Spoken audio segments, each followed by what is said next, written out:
do business with people they like. And so building those relationships and building a community feel where people feel, hey, I need some help. Nothing beats getting in a room together and just throwing stuff up on a whiteboard and seeing what sticks and what slowly slides off as you investigate it further. It's one thing to be able to say, hey, we know what the issues are. It's something entirely different to be able to say, and here's what the really smart CEOs are doing about it. I know everybody's still talking about AI. The thing is, hardly anyone is using it well. Now, my guest today has spent 20 years living in that gap between what technology can actually do, but what organizations actually need. He started off in user experience and building out research and strategy at one of Newcastle's best-known digital agencies, and now leading a team of 30 analysts at global technology firm Endava. His name is Que Jephcott, and yes, we do get to that name. Very memorable. And in this conversation, Que gives me one of the most useful frameworks I think I've heard for thinking about where we sit personally on the AI spectrum. Are you a doomer, a gloomer, a zoomer, or a bloomer? And why the honest answer is probably all four, depending on the day. He talks about what it actually means to fix the plane while we're flying it. Why the question organizations used to ask is, can we build this? And that's now being replaced by something much harder. Should we? He introduces an idea I have not been able to stop thinking about since this discussion, that AI gives every one of us an army of interns. And that real skill now is learning how do we think concurrently, not just in linear fashion. How do we think concurrently and be able to use those interns for us? So look, this one goes places. It's over an hour and it's absolutely fascinating. Que Jephcott, the head of analysis at Endava. Let's go. Que, it's great to see you again. Graham, great to chat.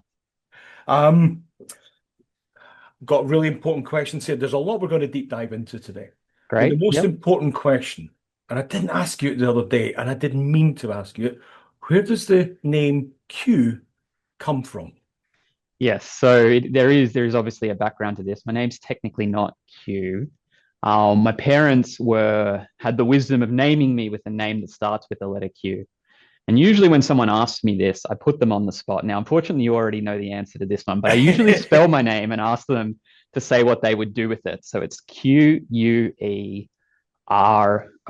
And apparently Kieran is how you would say that string of jarbled letters. So yep. It's been a lifetime of spelling my name, watching someone squint at a form, knowing that was me next in the list. And my friends have always called me Q, and I went through a brief time where they would call me Q and I would use my real name, and then no one can build the bridge between Kieran and Q. So eventually I was like, you know what?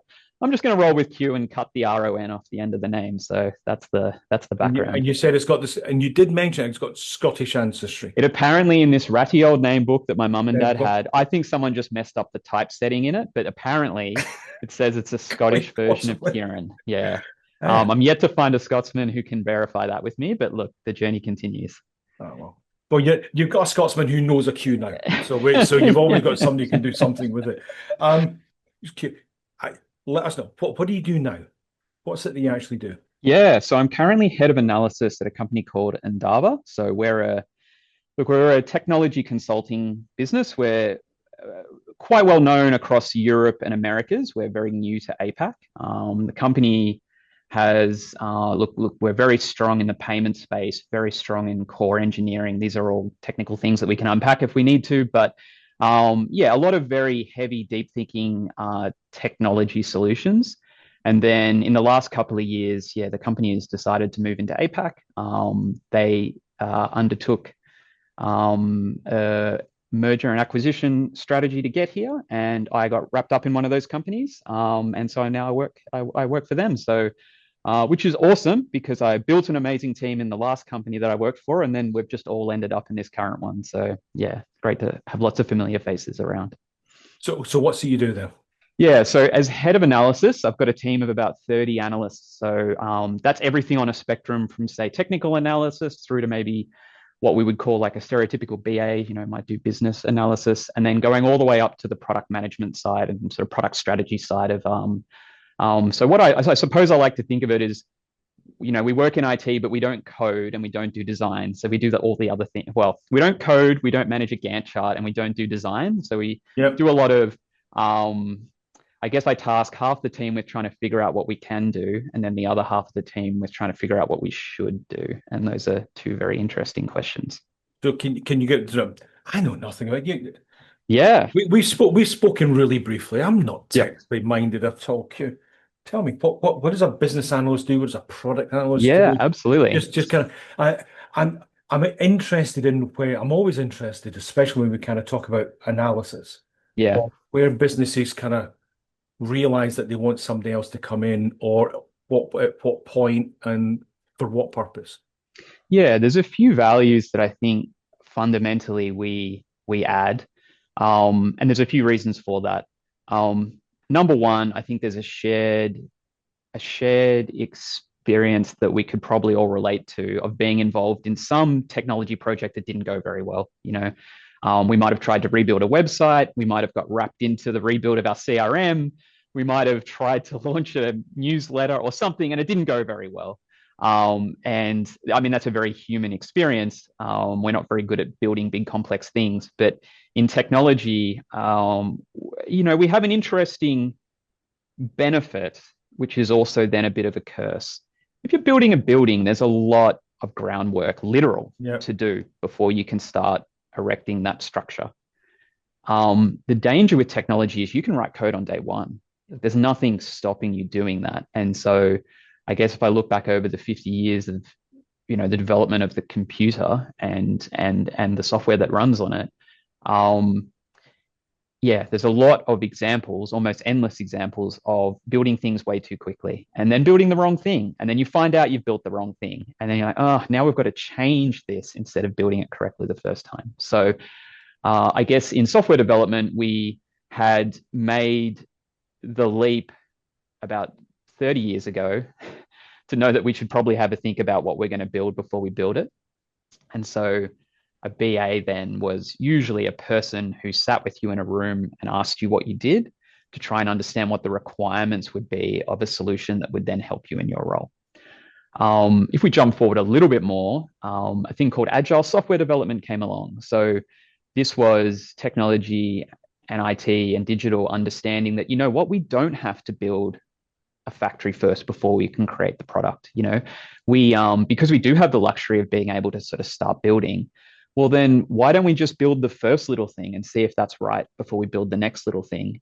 And so maybe there's not as much value to try and understand exactly what this thing needs to be in its future end state before we start. And so agile software development was a principle of continuous, I guess, learning. So building, learning, refining to make sure that we were harnessing the benefit that we had, which we could pivot along the way. If you're building a building here in Sydney where we are, and you get up to floor 35 and you're like, what? It'd be good if it was a bit wider. Terrible time to figure that out. In software, we have the luxury to be able to pivot and do that. So yeah, agile software development has been a big part of our industry for the last 20 years. And then I guess the interesting thing about that is it answered the question of like, well, if we are going to build one thing first, which thing do we build? And so that, if you ask maybe someone who actually has to write the code, they might pick the easiest thing to build. Maybe that's not the right answer. And so in my industry, I guess product as a capability, as a way of thinking, arose, which was an idea of saying, well, let's have a think about what we should build first.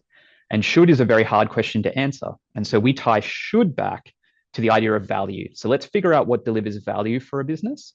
And then if we know what delivers value, we can then have a look at all the bits that we've found that we need to build, and we can go and prioritize those and say, okay, well, we think if we build these first 10, we'll learn very quickly whether this solution is delivering value for this business or not. And so the product management side of the team, like that is their job, is to make sure that the thing that we're building is the right thing at any one time. Can you give us an example of thing? I get that you might be restricted on some maybe brand names or something. No, that's fine. Can you give us an example of what a thing is? Yeah, sure. So I guess the process to solve any problem is often to break it down into its smallest parts so you can understand it at that level and then solve problems at little parts, and then they all ladder up to a big solution. And so when I say a thing, I guess it depends on what the solution is that we're building. But if I'll use something like a website, because we all use websites, we all understand websites. A thing might be the login form, a thing might be the registration form. It might be my account. It might be, reset my password. It might be an add to cart button. It might be the card in general. This happens all the time. I log in every day. I forget my password. It just happens. It's magic. You think there's some thought being put into that in the background? I mean, it's a good idea, because if we're thinking about a new solution we might want to make. So if you've got a company and you're wanting to, why are you investing in improving the technology in your business? Is that you're hoping that you're going to get some level of return out of that investment. And so you want value to increase. And what our team's responsibility is that what you don't want to do is spend a whole bunch of money and find out that we've built things that won't verify whether you're getting value or not. So maybe if we just built you login, how do you know that that's actually deriving value? So hopefully the reason we've built login is because there's some sort of authenticated system there that's doing something valuable for you that we want. Yeah. But if we just build the things that are maybe easy or that are maybe known, we run the risk of not verifying that we're creating something valuable until it's much further down the line and we've spent a lot more money and it's a lot harder to change. So we had a brief chat the other day. I think I mentioned that I've spoken to a couple of people in this space, and they're all saying something very similar. But we're talking about speed of change now. We're talking about speed, and you're mentioning things like coders and websites and all that. Does AI not just do that automatically for us now? Look, that is the question to answer of our time. Technology, I mean, since its inception, since the invention of the wheel, has always gone through dramatic shifts. New technologies come along that fundamentally don't just, make our current way of working easier, but they fundamentally reframe, I guess, the paradigms in which we approach work. Yeah. And AI is the one that we are tackling at the moment, for sure. We're on the verge of creating a very powerful capability, a very powerful tool, and there is a big question to ask now, which is like how best to use that tool. And yes, our company, as many technology companies are now doing, we've invested, significant effort over the last, 24 months at least, if I'm just sort of going back in time, just in my experience, to understand how our new ways of working will leverage AI. We acknowledge that it's not going to be enough to not use this tool. In the same way that when power tools came along, it's not enough to just be like, you know what, I'm going to stick with the hand drill. Like that's just that we're now the development of AI is the hand drill to the power drill times 10. So or times 100. So so look, that's very exciting because I think, as I was mentioning to you, it's very easy to think about your role in the work that you do and think of all the parts of it that maybe aren't as desirable, but are just the base fundamental of what you need to do. And a lot of those things might be mundane, repetitive tasks or things that if only I had a couple of more team members, then I could probably do this thing that I really want to, but I can't. So I'm just, it's just out of reach. And hopefully this becomes, I guess the change that means that those opportunities are going to be open to us now. Let's get specific. There is so much, and I sometimes sigh even to myself that I'm talking about AI, or we're talking about kind of this. There is AI fatigue, absolutely. And such. However, it just feels like it's so misunderstood. We're constantly looking at how the workplace is changing. Yeah. Well, companies are changing fundamentally. The whole core of some companies are changing completely. But also how we're, and one of the stats I was looking at the other day, everybody's talking about it. I mean, everybody. But very few people are actually adopting it. Yeah. We're using, I don't know, we're using ChatGPT, if we're still using something like that, or Gemini, or whatever it is, as a search tool, or to get some fight. But it feels like there's not many people that actually got a strategy behind it about how to use it. Yeah, that's I mean, that's a very real observation, and yeah, absolutely is the case. I guess I think there's a few reasons out there as to why that's the case. Um, Reid Hoffman, who was the founder of LinkedIn, is now very invested in OpenAI and AI development in general. He wrote a book last year called Super Agency, and he spoke about the idea of dividing us all up into four groups, four quadrants. If you think of something like an effort impact matrix, of doomers, gloomers, zoomers, and bloomers, and maybe just to run through those four groups very quickly. Let me run past that. Yeah. We're on Zoom at the moment. Is that us making that? Zoomers, doomers, gloomers, loomers, gloomers as in gloomers, and bloomers as in flowers blooming. Okay. Yeah. Talk us through them. Yeah, so these are all very, like, we can all very much relate to every one of these, because one of the unique observations is the fact that you don't live in one of these quadrants. You spend time in all of these quadrants at different times, depending on how exhausted you are about AI and its potential. So the easiest one, the doomer, this is the Terminator Skynet. Hey, I'm worried about these things getting guns. Like, I can't see anything other than this being an existential threat to my way of life. Yeah. And that's an interesting quadrant, because it's not one to ignore. This isn't, hey, you're a crazy conspiracy theorist and you're living in a bunker and this isn't anything to worry about. These are absolutely fundamental things to think about. But it shouldn't be. Yeah. But it is something we normally dismiss, isn't it? It's something we might actually push back on. It's a very human thing to just plow ahead and then realize that you've stepped, a couple of steps slightly too far before thinking about what you were doing. So yeah, so that's one that definitely the world is thinking about. To, I guess, maybe come up on the spectrum, the gloomers are also a place, that I've been. That's fundamentally thinking about, what does this mean for my job? Like, do I even have a job in 24 months? Like, what does my role look like? This is exacerbated by news stories that come out about companies, reducing roles and replacing them with AI solutions, whether those work successfully or not. But I guess looking at AI as maybe not an existential threat, but an unwanted change. So that was, and once again, very human and very normal to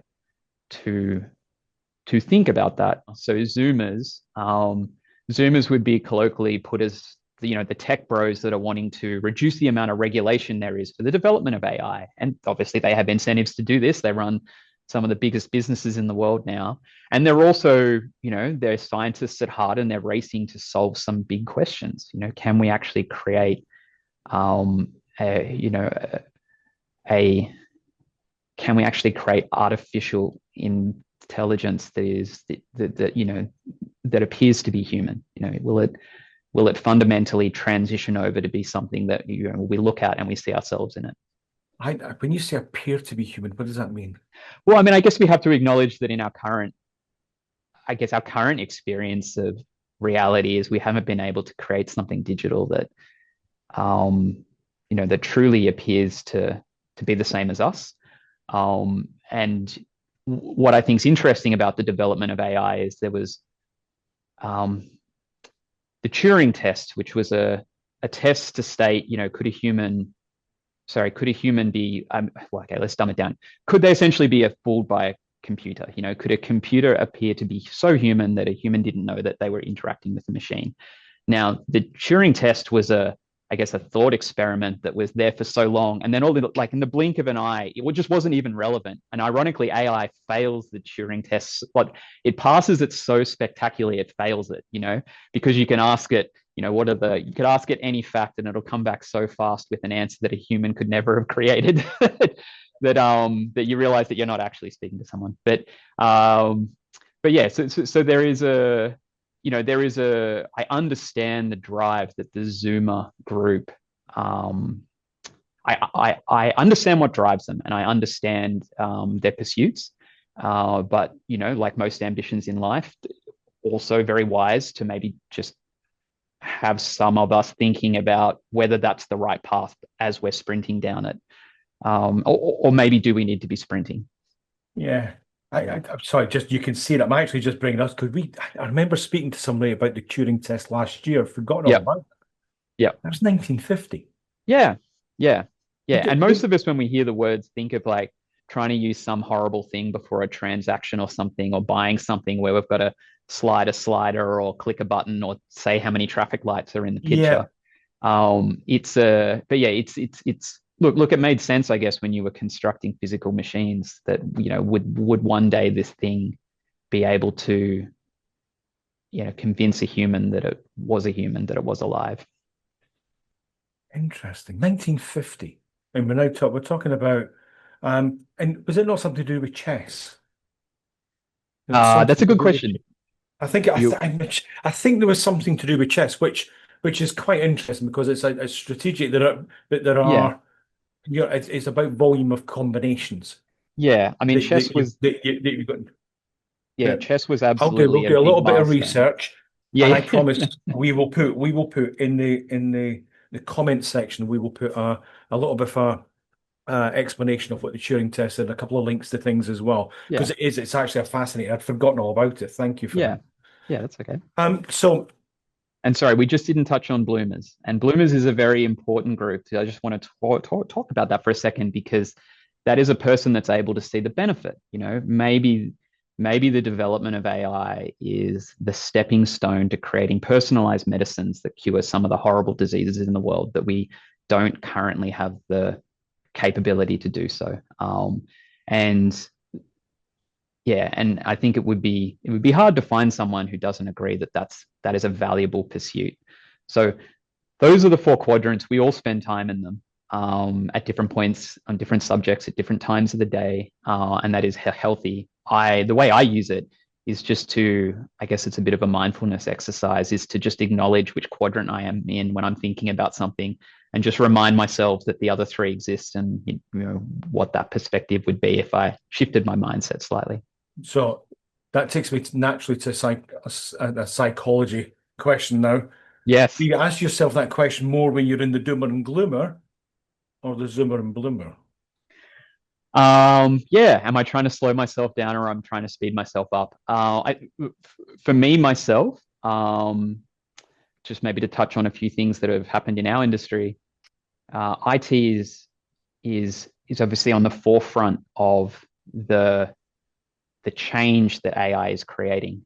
And there was a good blog post written by a dev, called Matt Schumer, and he wrote it at the beginning of last month in February as a bit of a wake up call just to the world, just to alert them on the fact that, hey, this is a thing that's happening in our industry.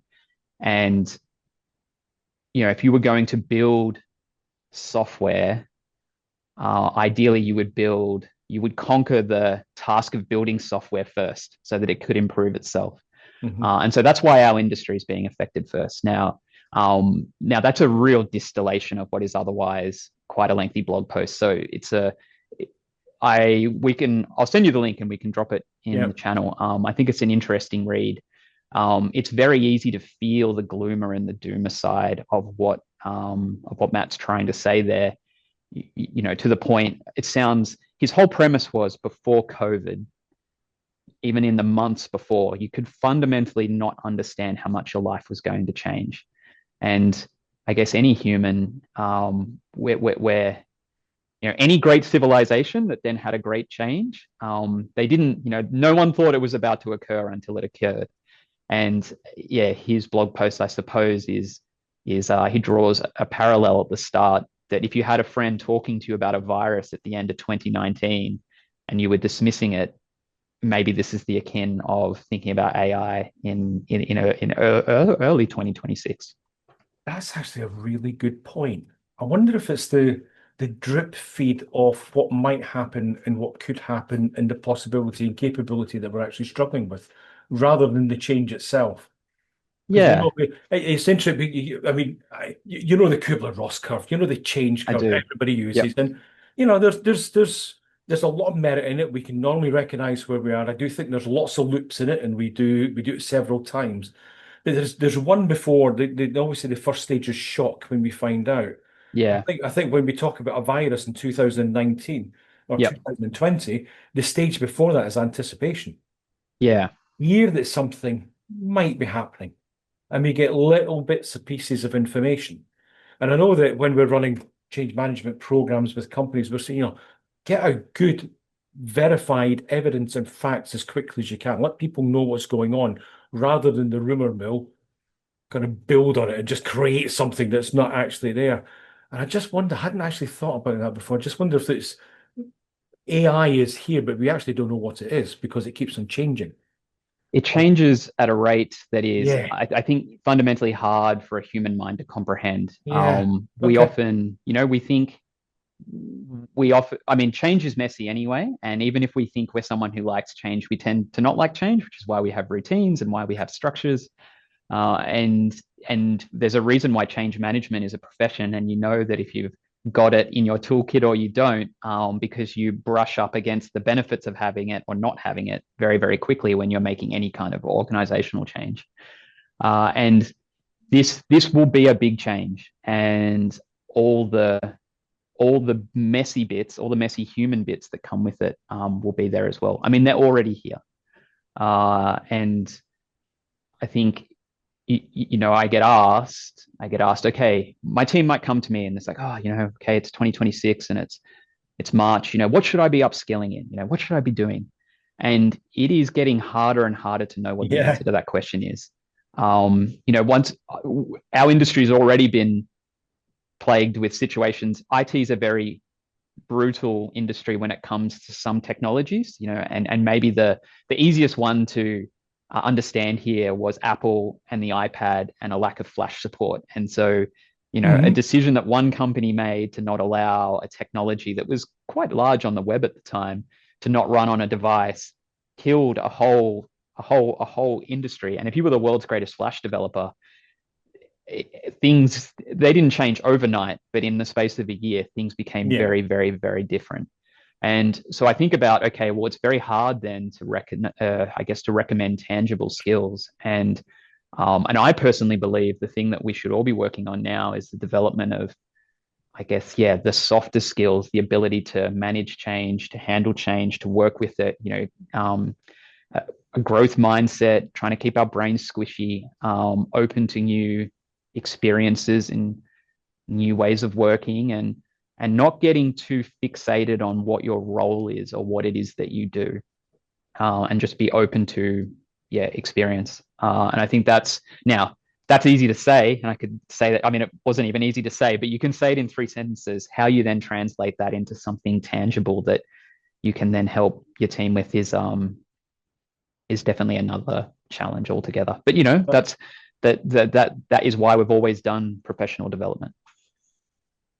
Interesting. So we're now back to how we think, how we approach things. You said something there. I don't think I've heard anybody else saying that we need to be kind of flexible about what we do. What was your exact words about what we do, or I said a role? Sorry. Yeah, I said definitely. I think that it's always valuable. I mean, this was my career advice prior to ever prior to Gen AI and Chat GPT arriving, was that never be too fixated on what it is that you think you do. I think that's a pathway to anxiety and stress, and know that you are valuable as a human and the things that you do are valuable. But if you define your identity on, I'm the guy that takes the thing and I go and put it in this thing, and that's valuable because then someone else can get it out of that thing.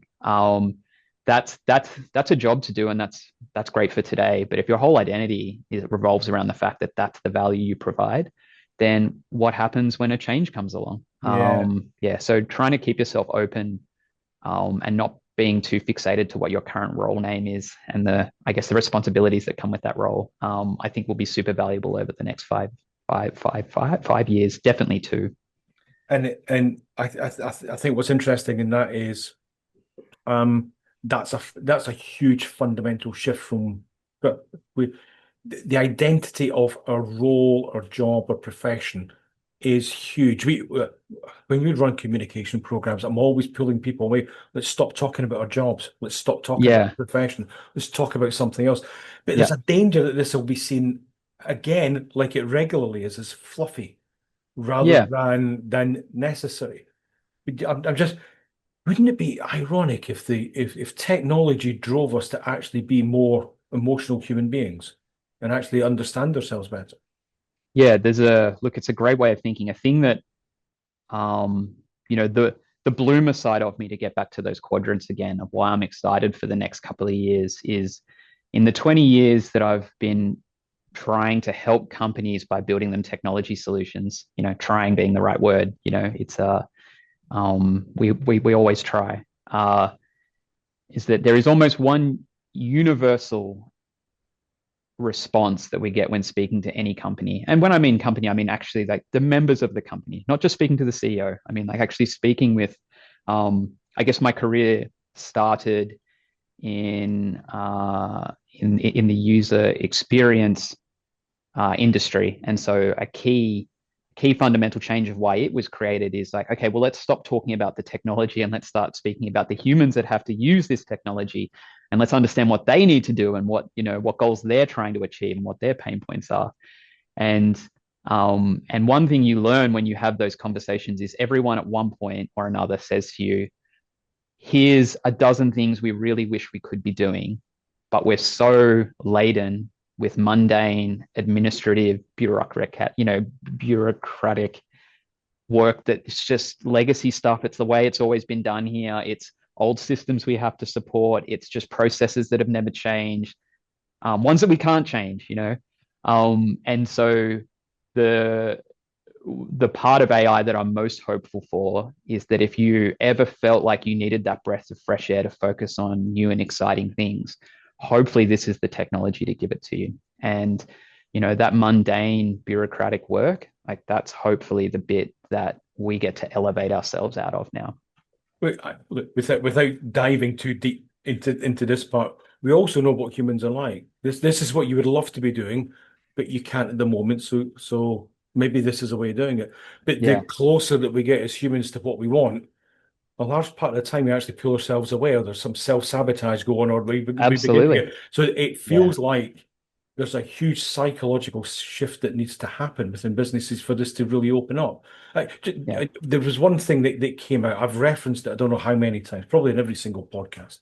Yeah. World Health and the World Economic Forum Yeah. in 23 and in 25, where I was studying in 23, which was just after ChatGPT went.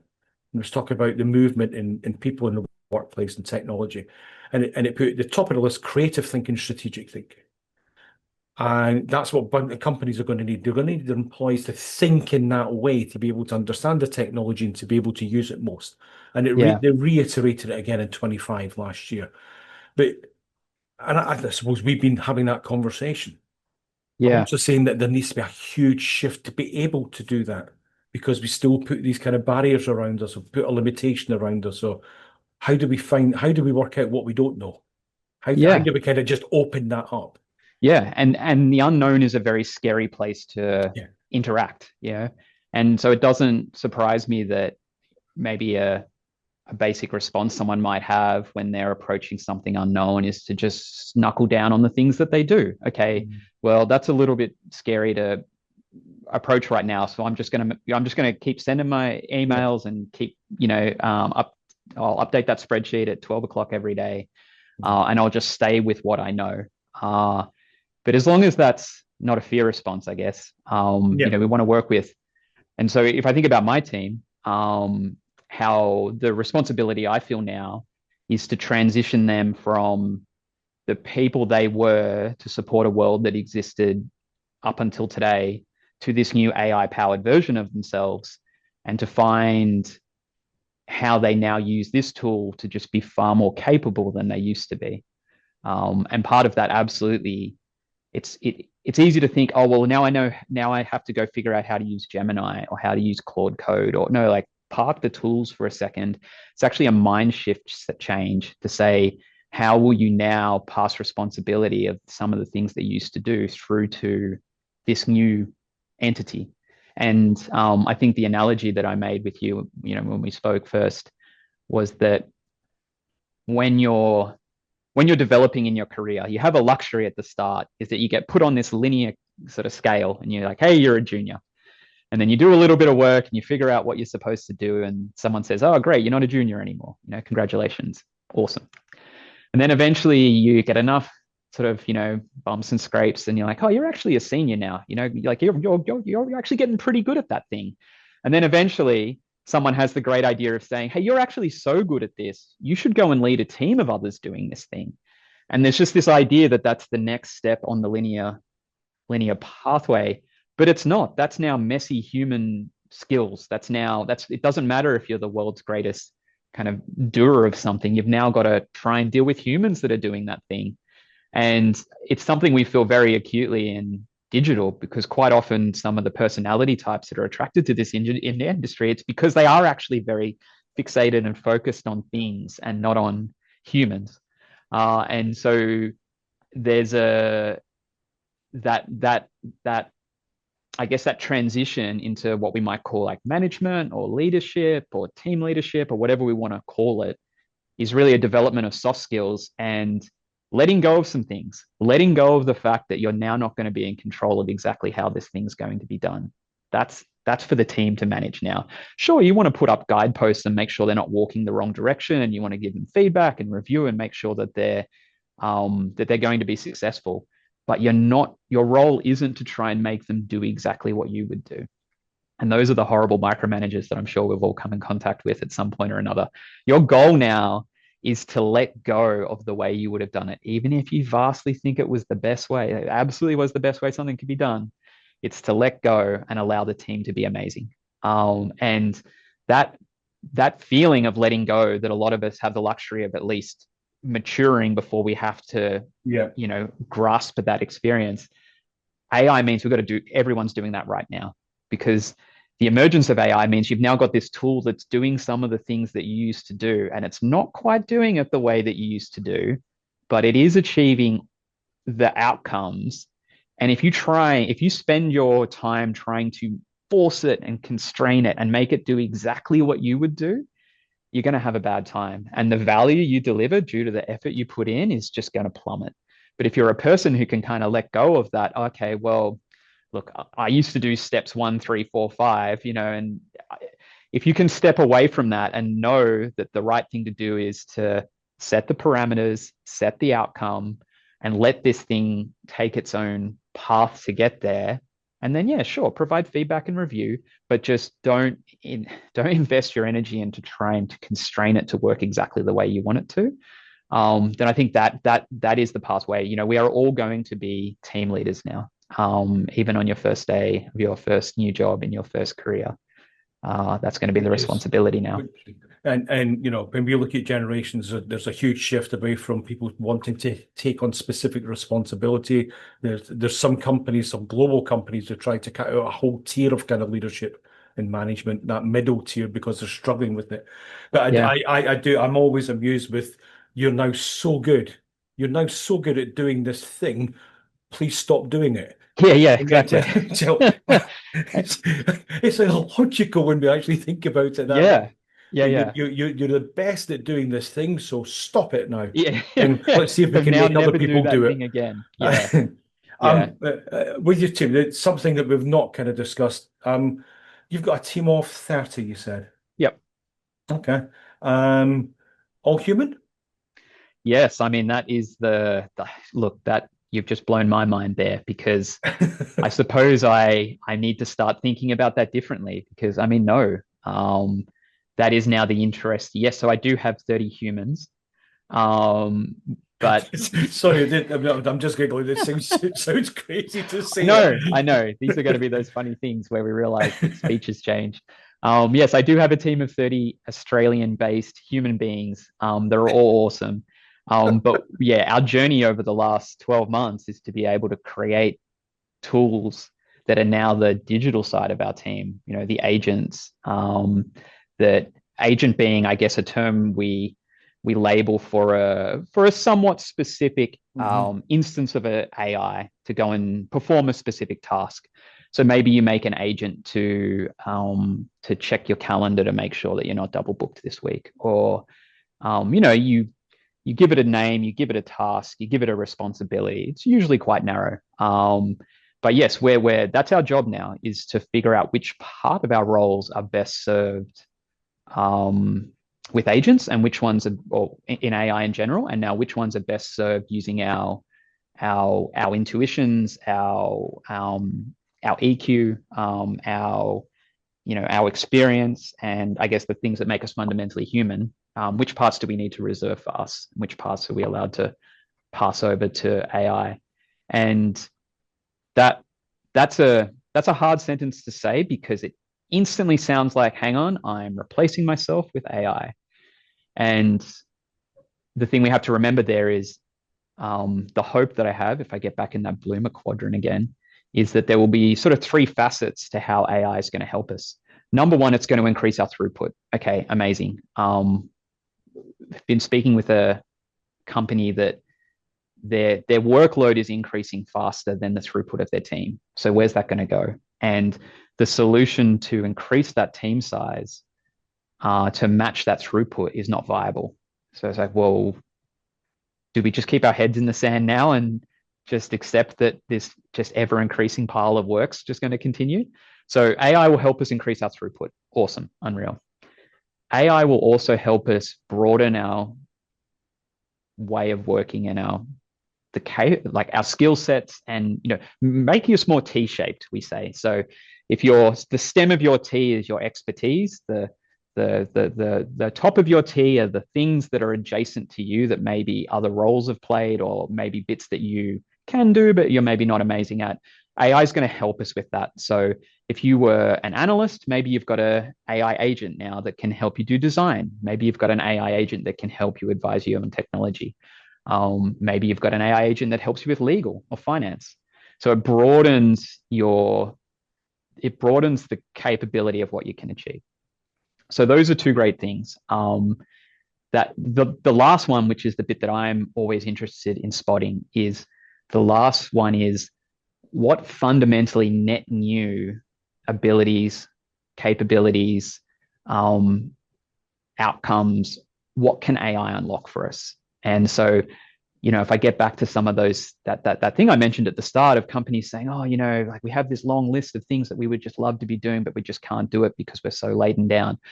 What are those amazing things? Those are the bits that I'm excited for. And so that means that I can reframe the idea of giving up the procedural, administrative, mundane parts of my role, elevate myself up. So I'm letting go on the work on this side, and I'm grabbing the responsibilities on this side, and I'm, creating new and novel things. That's the bit I'm excited for. Here's the thing: I'm regularly asked about delegation. Yes. We all know about delegating. Who's you when you're not there? Yes. Yeah. Who can we who can we give a task to, a function, a project, or something like that? And I don't think I would be contradicted. Somebody will always contradict you, but genuinely, the amount of conversations I have people saying, I don't know how to delegate, and then we show them how to delegate and do it really, carefully, skillfully, look after everybody that's there. Yeah. They still don't do it. Yeah. Because there's this part of, I don't want to release. Yeah. What if I'm no longer needed? I don't know. There could be a whole host of things there. Absolutely. Yeah. So we're looking at how do we delegate to AI. I was also interested as well, because we weren't actually talking about delegating big things. We're talking about delegating tasks to an agent. Yeah. I mean, I suppose that's we are not good beings at being able to predict what the world looks like in 2 years. It's too far away. We can't. We experience time on a linear line, and we live and we live in the now. And so the idea of, we can theorize about what the world looks like in 2 years, but we fundamentally can't understand it.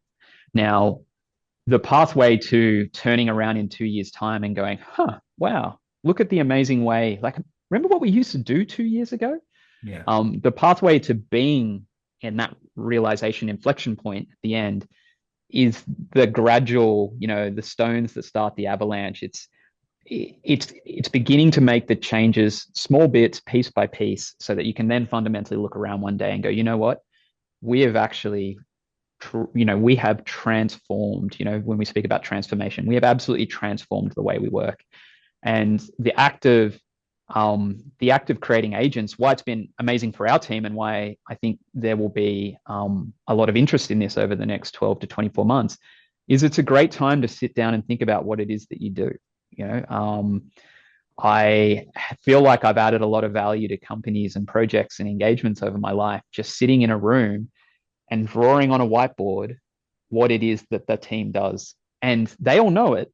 And then when I don't know it, because I'm new, and then I map it out in a flow chart, and then they all look at it and they go, yeah, we've never taken the time to put this up on the wall. So how can you fundamentally know what you do unless you do that? And part of the exciting part of giving up part of response, those mundane administrative responsibilities you might have, is to now understand what we do. Like, it's like we will have the time now to understand the way we work, to do that exercise, to map it out, to think about where the problems are, to go, we don't need to be doing this anymore. Give that across to an agent, give that across to something else. And then, be that. Look, you don't have to be a person who's optimizing themselves day on day. That can get exhausting. And I guess to continually optimize is to also, I thought about this, I read a really good blog post this morning, but to continually optimize is to kind of exhaust yourself, and you want to self-actualize in life, but to continually optimize is to potentially constantly admit that you're not doing the right thing now. And so I do worry about that a little bit, but I do think the exercise of being able to step back from your current way of working, or the way your team works or your company, and get it up on the wall, get it out of your heads and on the wall. That's going to be a really exciting time over the next 12 to 24 months as companies start to do that. Yeah. You came up with a phrase when we spoke, just kind of prepping for this, clear the creative capacity. Yeah. Yep. Yeah. So this is so having worked in a creative field before, being a designer in the world of digital and information technology is very interesting, because sure, you use laptops and you design in digital software and you create things that exist on a website, but the process of creativity is one that you can't very easily schedule. The last thing someone who's got a responsibility of coming up with a creative solution, the last thing they want to be told is, hey, I've booked in at 9 a.m. on Monday, like some time to be creative. I'm like, that's not how creativity works. And so the only way you can be creative is to make space. And, if you're sitting there banging your head against the wall because you can't find the solution to something, the answer isn't to double down and work an extra hour. The answer is to shut the laptop and go for a walk around the block. Get away from it, like create space for yourself. And another big, the bloomer side of me that's very excited about the emergence of AI is that we can create more space for ourselves, work on, spend more time thinking, spend more time pondering, have more space to not be busy, to be busy with busy work, to not be busy. And for creatives, that's going to be huge, because that's the thing that they definitely struggle with, is that I have to be as creative at 9 a.m. on Monday morning as I am at 5 p.m. on Friday afternoon. And I can't just do 3 hours of creativity on Tuesday. So yeah, making space is very important. I mean, it was important prior to the development, or our current development of AI, but that is absolutely a potential I see now, is that we all will have a tool come along that will help us create some space for ourselves. And AI will be creative when we ask it to be, which is interesting, because I'm a great believer. Yeah. I'm kind of one of those that, and it took me a long time to work it out. Just it'll look different in the morning. We've got all these proverbs there for a reason. Times are great. Things will look different in the morning. The amount of times I'll wake up with a solution. A huge problem I've had the day before. Just another. This is how we'll deal with it. Yeah. I just come up with something. I just get clarity. Yeah. This is going right back to basics, isn't it? I mean, this is we're talking. Let's not talk about having group hypnosis or something. But there is that letting go and kind of getting away from it. So Yeah. what I'm hearing at the moment is we're still, and I'm not trying to kind of squeeze this in. I always worry that because of what we do, I'm trying to make us relevant. It Yep. feels like we've got this technology here. We almost need to be more human, but just in a slightly different way for this technology to actually have any real value to us. I mean, that's a profound insight. And the reason I say that is if you are finding yourself nervous Yeah, or anxious or fearful of what this current technology may bring and how it might affect your life, well, what's the one thing it's not? It's not a human. So think about the things that make you fundamentally human, and the value that being one provides. And like that is the thing to remember. That is the thing to focus on. And that is the true value that we'll continue to provide as we develop new and exciting tools to handle the less human things. I mean, you mentioned it earlier. The Sometimes people come into your industry because that's who they are. They like to Yep. kind of work in a box. They like to kind of Yep. have these technological problems, technology problems, or get into the detail of things and just love that. Yep. I having worked with human behavior for quite a few years now, I know that sometimes if we ask somebody to do something different, and it feels like we might be asking a large part of the population or the workforce to go, we're asking you to do something completely different from where you are. Whether it's Yeah. introvert or extrovert, Yeah. or we Yeah. can Yeah. throw these words around.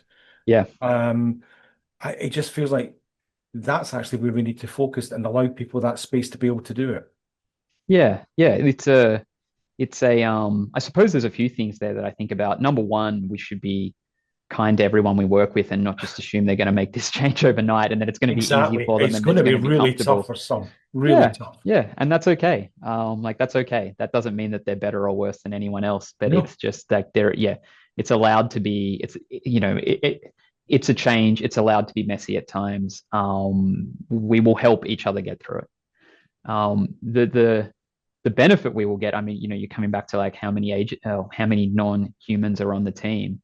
The benefits I do genuinely will believe we feel when we don't have that load sitting on our shoulders anymore, and so it's um,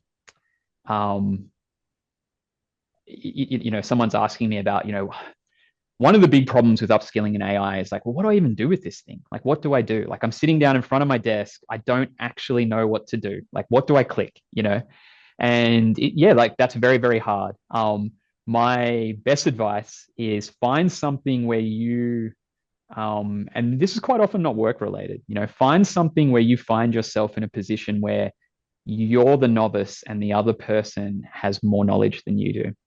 So a great use case for this for me was buying a house, which I did last year. My fundamental problem with buying a house is that you don't do it enough and the agent does a lot of it. And there is a fundamental power imbalance there that and you know that you don't have the upper hand.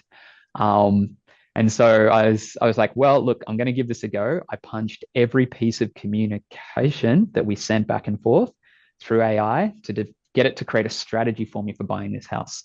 And it was amazing the help that it gave me, which at the end of the day was almost solely based around don't make an emotional decision. But I at least had someone there doing the back rubs, making sure I was doing that. And so I think there's lots of instances in life where we might find a thing that we're doing that we don't feel like we're the expert. Well, go speak to this thing, because a criticism AI will often get is from an expert. I'm like, I'm an expert. I've used this thing. It's not very good. Well, because you are an expert, you're trying to grade this thing at an expert level. But if you're a novice, well, how amazing is it to have the help of someone who's an intermediate? yeah. So that's one way we can all, and most of those examples I think often come outside of work because that's where we're not experts. So that's one great place to explore. The other place inside work is, this is an exponentially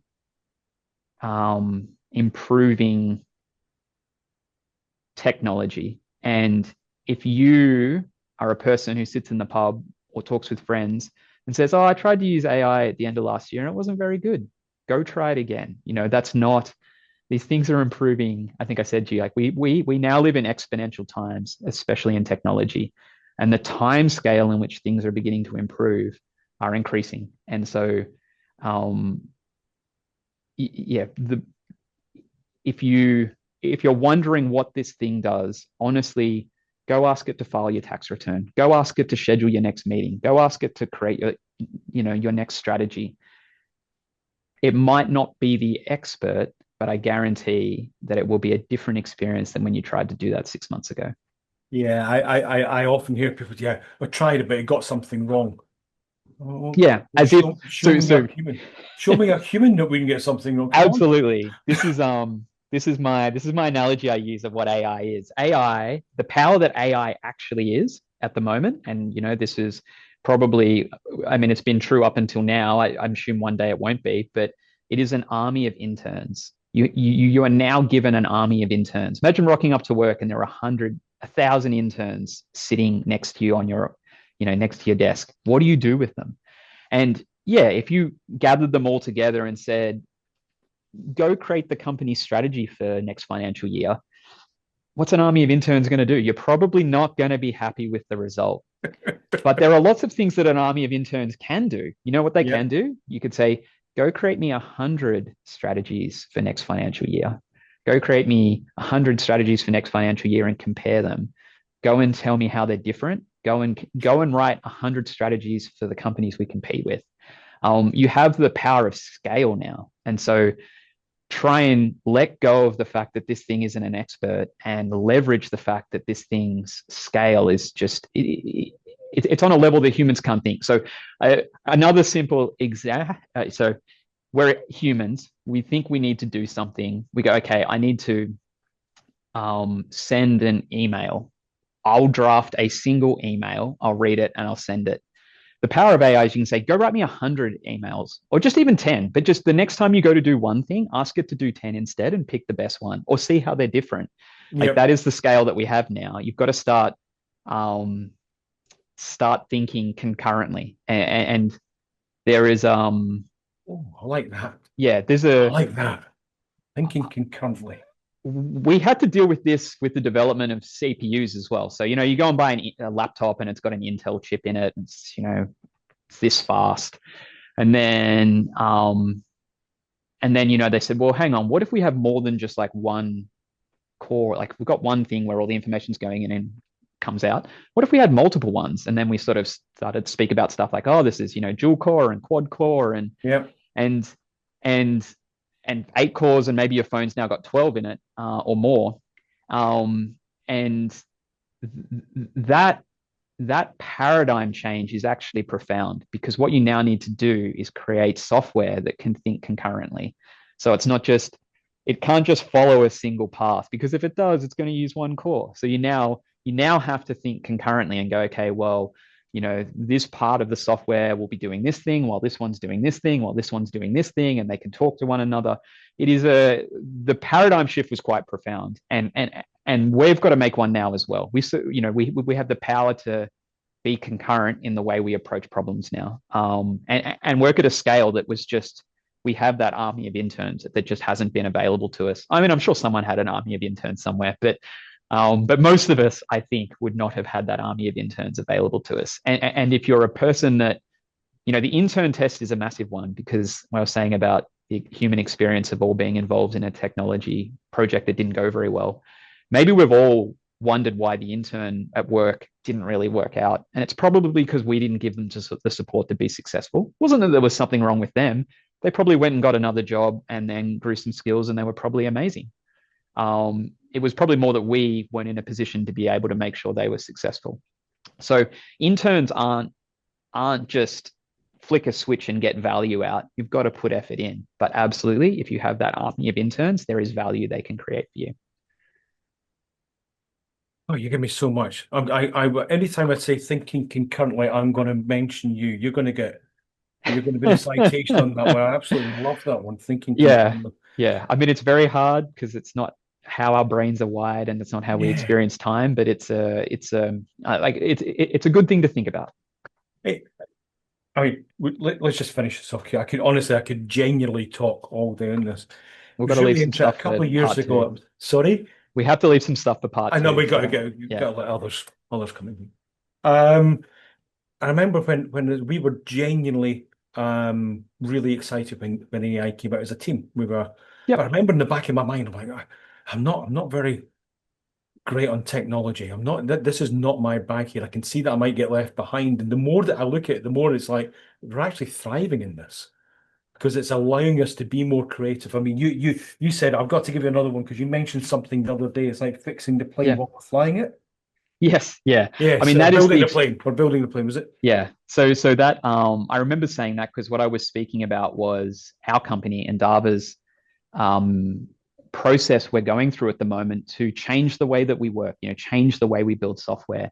And so that has ruffled some feathers, but I suppose a potential way of thinking about what AI means is that we can put this thing called agile software development, which was I guess the proven most valuable way to build software. We never knew what was going to unseat it. And now potentially something, and I say potentially to all my agile aficionados out there. Just in case. Yeah, just in case. There's potentially now something that can unseat agile because agile was fundamentally derived for humans to partake in the process. And so we're now technology is moving at a speed where it's not like we can just pause for 5 years and try and figure out how we build software and continue to build software. Obviously, we've still got clients, we've still got problems to solve. And so we've invested a lot of time to understand as AI alters itself, how we use it to deliver better value for clients that we have. And our new process, Dava is a rethinking of the software development process with AI baked in. And so why I think that's excited is it's divided into 4 phases. First one, signal. Signal is an unlocking of that army of interns. It's the ability, it's a net new ability to be able to understand what's going on out in the world. That's at a scale that we just couldn't do before unless we. So we've always had industry experts. We've always had bright minds who understand the industries of the clients we work with to help them see problems before they potentially see them. But now it's exciting. We have a technology solution to do that. And the other big one that I wanted to speak about was after we go past explore, which is our traditional discovery process amplified with AI, we now get to what we've named our build or development process, which we now call govern. And it's an acknowledgement to the fact that we don't call it build because we're probably not going to do the building. We're going to be governing the AI agents that are building this stuff for us. And that's a really, that scale question comes back in. I've spent the last 10 years of my career thinking about what we should do. Okay, right. Well, we've designed a solution for you. There's 100 bits in it based on everything that we've spoken about, but we've only got budget, for 50 of them. Which 50 do we choose? And how teams' purpose was to prioritize those 100 things, so we knew we were building the 50 most valuable ones. Whereas now, if the cost there to deliver those 100 things is negligible, well, then it's not about priority anymore. It's about the permission to do something, which is actually a really fascinating idea, because what does it mean to, it's not, should we do it anymore? Well, should we do it is there going to be a return on investment? Yeah. Should we do it that's an amazing question we now have to figure out the answer to. Yeah. Ethics play a part, outcome plays a part. Like should is going to become a really interesting idea in the age of agile and the age of post-agile and AI-powered software delivery. And that, I suppose why I say all of this, and this is very software focused, is the AI-powered bit is the bit that's going to get plugged into every other person working in every other industry to understand how their current ways of working will now be better. And that technology moving at a rate that it is does leave you with that fixing the plane while flying it feeling, which is fine. That's okay. That's okay.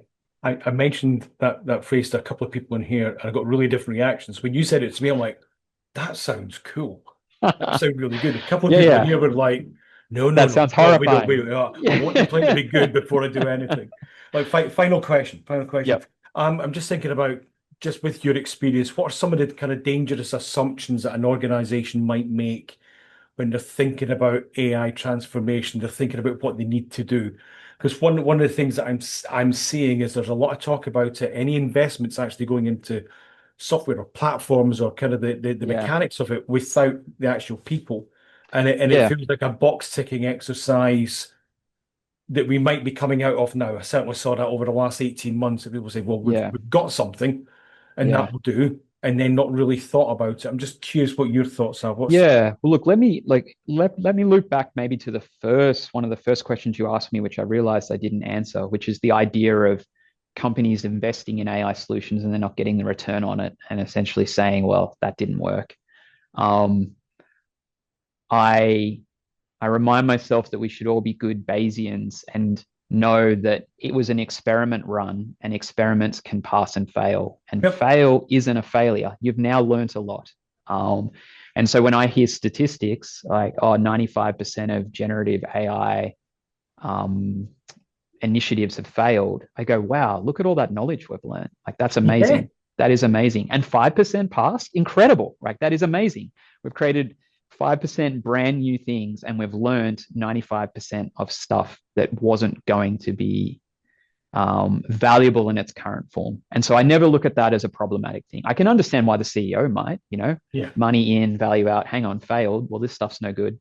So, so a danger, I think, is hearing statistics like that and then underestimating the value that could be derived from a technology like this, and say, okay, that's great.